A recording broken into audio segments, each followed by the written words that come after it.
واخداني لفين يا طيبة، في الدنيا مدمراني. كله بقى عاوز نفسه بدون احساس ولا قيمة. طمع الناس بيزيد بدون حساب ولا خوف.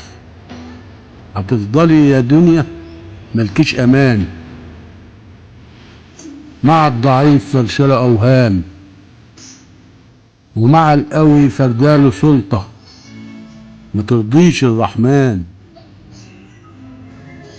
كل يوم بقوي نفسي بس برجع اراضي الرحمن، لان رضاه ده حسن، ومفيش احلى من حسن الرحمن. ارضي ربك يا عبد وبلاش طمع يبعدك عن رضا الرحمن. حب الناس ليك نعمة، والرزق دايما من عند الرحمن.